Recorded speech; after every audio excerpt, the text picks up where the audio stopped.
সবার কা ফল মিঠা হতা হে কথাটা সত্যিই কার্যকরী। হ্যালো এভরিওয়ান, আবার একটা নতুন ব্লগে সবাইকে ওয়েলকাম। আজকে আমাদের পছন্দের ব্রেকফাস্ট বানিয়েছিলাম ম্যাগি, ডিম সিদ্ধ আর চা। এই ঠান্ডায় এই ব্রেকফাস্ট কিন্তু একদম স্বর্গ।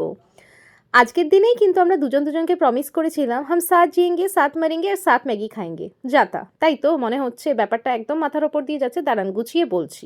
আজকে ছিল আমাদের স্পেশাল ডে, আমাদের অ্যানিভার্সারি। তাই নিজেদের পছন্দের জায়গায় আজকে টাইম স্পেন্ড করার জন্য চলে গেছিলাম শেরে পাঞ্জাবে।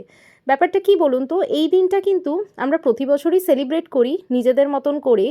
আর ছুটি তো থাকে না, বাট এই দিনটা কোনোভাবেই মিস করি না। তবে আজকে পড়েছিল সানডে, তাই সোনে পে তো সুহাগা অবশ্যই ছিল। বাট ওখানে গিয়ে 2 ঘন্টা মতন ওয়েট করতে হয়েছিল। এবার কি করব বলুন এই মূল্যবান সময়টাকে? তাই একটুখানি ফটো ভিডিও শ্যুট করে নিচ্ছিলাম।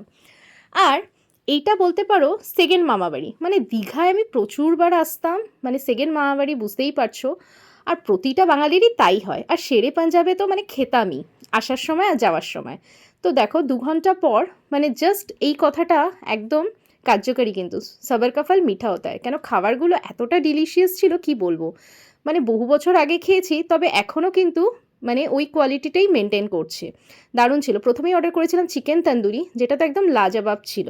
তারপরে অর্ডার করেছিলাম তোমার চিকেন বাটার মশালা আর সঙ্গে মিক্সড ফ্রাইড রাইস। জানোই তো আমি উল্টো দেশের মানুষ, মানে চাইনিজের সঙ্গে অর্ডার করেছিলাম ইন্ডিয়ান ডিশ, কিন্তু অসাধারণ লাগছিল, বিলিভ মি। জাস্ট ট্রাই করো।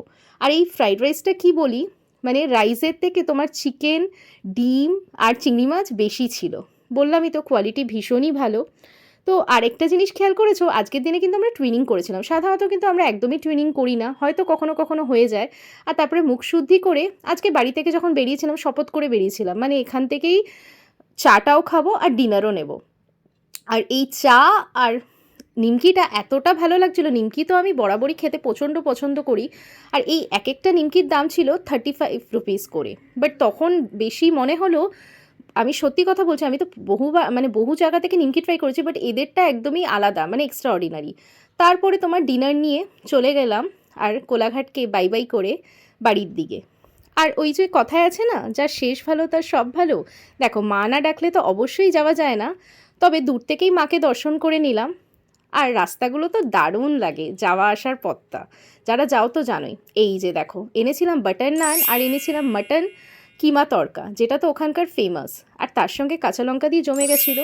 আর এই কেকটাকে কি করে ভুলি, আমি তো হলাম তোমার চকলেট পেস্ট্রি লাভার, বাট এই কেকটা অসাধারণ ছিল। তো ভিডিওটা ভালো লাগলে কি করতে হবে জানা আছে তো, লাইক শেয়ার সাবস্ক্রাইব করে পাশে থাকতে হবে।